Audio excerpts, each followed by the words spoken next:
Hello hi.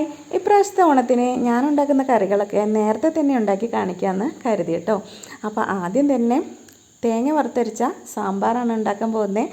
അതിനായിട്ട് ഇതുപോലെ ഒരു ചട്ടിയിലേക്ക് കുറച്ച് തേങ്ങ, പിന്നെ ഉലുവ, കറിവേപ്പില, വെളുത്തുള്ളി, ചെറിയ ഉള്ളിയും കൂടിയിട്ട് നന്നായിട്ടങ്ങ് ഇതുപോലെ വറുത്തെടുക്കാം കേട്ടോ.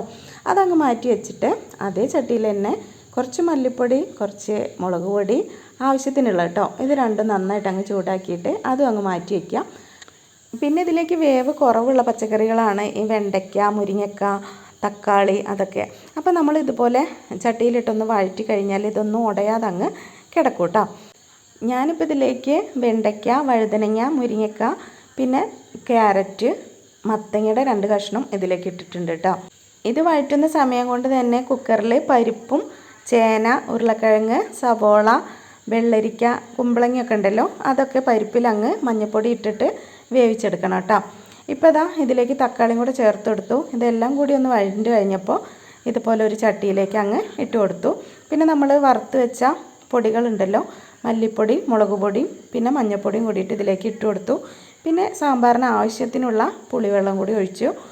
എന്നിട്ട് നമ്മൾ പരിപ്പിൽ വേവിച്ച കഷ്ണങ്ങളും ഉണ്ടല്ലോ, അതും ഇതിലേക്ക് അങ്ങ് ഒഴിച്ചു കൊടുത്തിട്ട് നന്നായിട്ട് അങ്ങ് മിക്സ് ചെയ്യാം. പിന്നെ ആവശ്യത്തിന് ഉപ്പും കൂടെ ചേർത്തിട്ട് ഒന്ന് അടച്ചു വയ്ക്കാം. അപ്പോൾ നമ്മുടെ വെണ്ടയ്ക്കൊക്കെ ബാക്കി വേവാനുള്ളത് ഇതിലങ്ങ് കിടന്നിട്ട് വെന്തോളും. ഈ സമയത്ത് എരിവും പുളിയും ഉപ്പും എല്ലാം ഒന്ന് ചെക്ക് ചെയ്യുക. ഇപ്പോൾ ഇതാ നമ്മുടെ സാമ്പാർ നന്നായിട്ട് തിളച്ച് വന്നിട്ടുണ്ട് കേട്ടോ. ഇനി നമുക്ക് വറുത്ത് വെച്ച തേങ്ങ അരച്ച് വെച്ചിട്ടുണ്ട്, അത് ഇതിലേക്ക് അങ്ങ് ഒഴിച്ചു കൊടുക്കാം. പിന്നെ വേണ്ടത് കായം ചേർക്കുകയാണ്. കായം പൊടിയായ കാരണം കൊണ്ടാണ് ഇതിലേക്ക് ഈ സമയത്ത് ചേർക്കുന്നത് കേട്ടോ. കായം കട്ടയാണെങ്കിൽ നമ്മൾ തേങ്ങ വറുക്കുന്ന നേരത്ത് അതിനോടൊപ്പം കൂട്ടി വറുത്തെടുക്കണം. ഇപ്പം ഞാനിതിലേക്ക് പൊടിയാണ് ചേർക്കുന്നത്. എന്നിട്ട് നന്നായിട്ട് മിക്സ് ചെയ്ത് കൊടുക്കാം. ഇനി സാമ്പാർ ഒന്ന് വറുത്തിടണം. അതിനായിട്ടൊരു ചട്ടി അടുപ്പത്തേക്ക് വെച്ചിട്ട് അതിലേക്ക് കുറച്ച് വെളിച്ചെണ്ണ, പിന്നെ കടുക് ഇട്ട് കൊടുക്കാം. 2 മണി ഉലുവയും കൂടെ ചേർത്ത് കൊടുക്കാം. പിന്നെ വേണ്ടത് കറിവേപ്പിലയാണ്. വറ്റൽമുളക് ഉണ്ടെങ്കിൽ അതുകൂടെ ചേർത്ത് കൊടുത്തിട്ട് ലാസ്റ്റ് നമ്മൾ കുറച്ച് സാമ്പാർ പൊടിയും കൂടി ചേർത്തിട്ട് നമ്മുടെ ഈ സാമ്പാറിലേക്ക് അങ്ങ് ഒഴിച്ചു കൊടുക്കുക. ഇത്രയേ ഉള്ളൂ.